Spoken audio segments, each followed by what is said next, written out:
Good morning.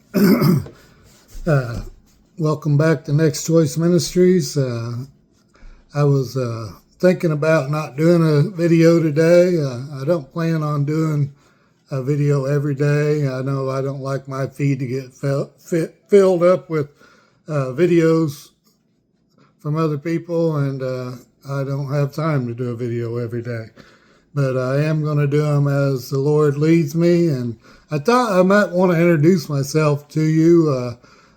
Some of you may not know who I am, and hopefully as more people view Next Choice Ministries and get to know about us, there'll be more people who don't know who I am.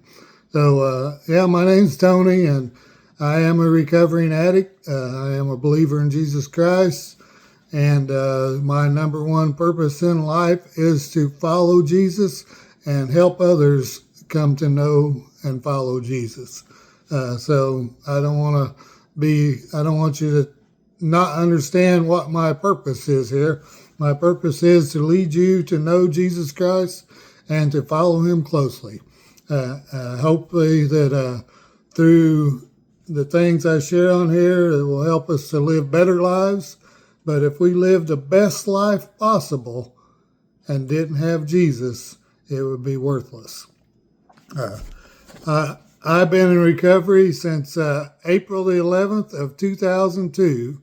I came to know Jesus on December the 18th of 2000. So I haven't always walked a perfect walk, and guess what? I still don't walk a perfect walk. But at one point there, I decided to walk away and go do what I used to do. That's why my recovery date is later than my new birth date. So, yes, new birth, December the 18th, 2000. I met Jesus locked up in prison. And I know a lot of people who've met Jesus in prison and left him there. I also know a lot of people that met Jesus in prison and took him with them. And that's what we need to do in life, is take Jesus with us everywhere we go. I had a friend who said he used to like to go in the bars and stuff, and I asked him what he did with Jesus. He said, I leave him in the car, and then we join back up when I'm done. That's not the way we want to do it. That isn't going to help us live our best life, and that's not what Jesus wants for us. Today I'm going to read a reading called A Balanced Life, and I am kind of journeying through step one here.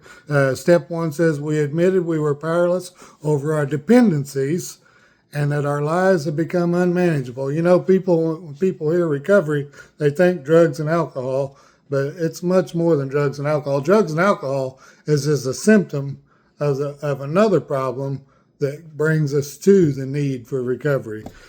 So whatever your dependencies are, we got to admit that we're powerless over them and stop trying to do it on our own and ask for help. So, balanced life. The Bible reading suggestion is Ecclesiastes chapter 7, verse 14 through 17. It's going to be in here in this reading. I'm not going to read the Bible and this, but for those of us who raised in a chaotic situation, our response may be to try and maintain control of something, anything. We may become rigid and controlling of our children, or insist on having control of our homes or work relationships. Perhaps we focus on eating habits and develop rituals for living that give us a feeling that we're in control of our own lives. King Solomon tells us, enjoy prosperity while you can, but when hard times strike, realize that both are from God.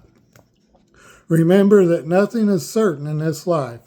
I have seen everything in it, and it's meaningless, including the death of good young people and the long life of wicked people. Have you ever wondered about that? Why it seems like the good die young and the wicked live to be old. I got a theory on that, but we won't get into that now. But Solomon brings that up. And it says, for there is a time and a way for everything, even when a person is in trouble. Indeed, How can people avoid what they don't know is going to happen? So Solomon brings out, even when we have trouble, even when times are good, we try and control our situations and we worry about things that may or may not happen.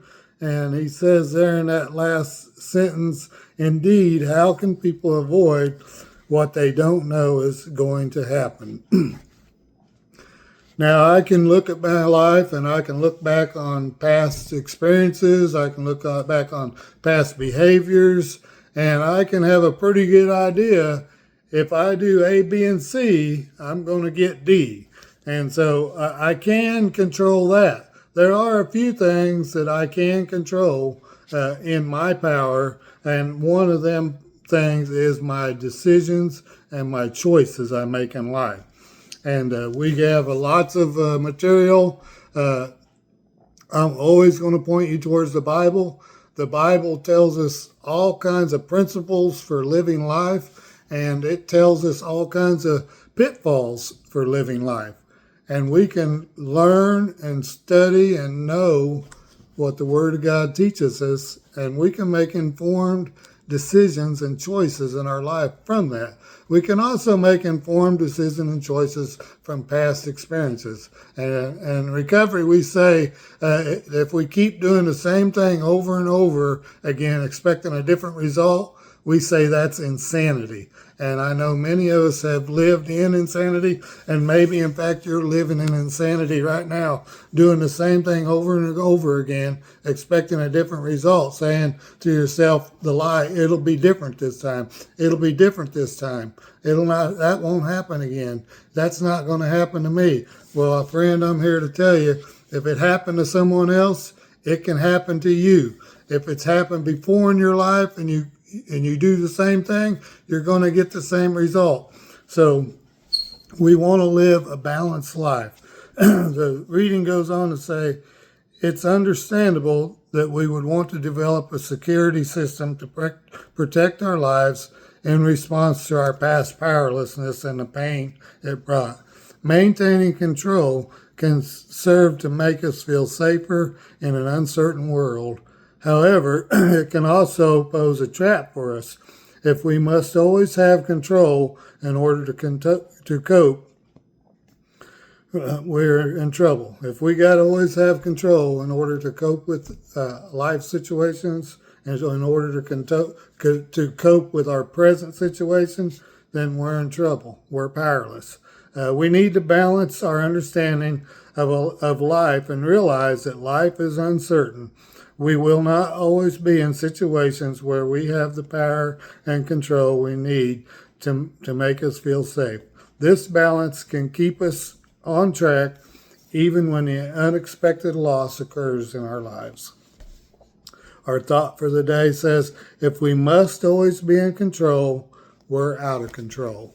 Again, I'm reading from the Life Recovery Devotional, and I just want to ask you, do you find yourself always wanting to be in control, always trying to control other people, places, and things? And does that make you feel like you're safer? Does it make you feel like you got it all together? Whatever the case is, life isn't always going to be in control. There's always going to be circumstances outside of our control, and we have to learn to live life and have the ability to be okay with it. We are powerless to control everything, but there is one who has all power, and he is in control of everything. It may not seem like it sometimes, but God is in control, and you're not big enough to thwart God's purpose, his what he wants to accomplish. You're not big enough to thwart that, and neither am I, and neither is no one else. What we can do is make good choices, make informed choices, and give the rest to God. We can do our best, and then God will do the rest. I want to encourage you today, don't be controlling. Release control to God. There's power in releasing control to God and trusting Him and following Him to the best of our ability in everything we do. Have a great day and make the next right choice.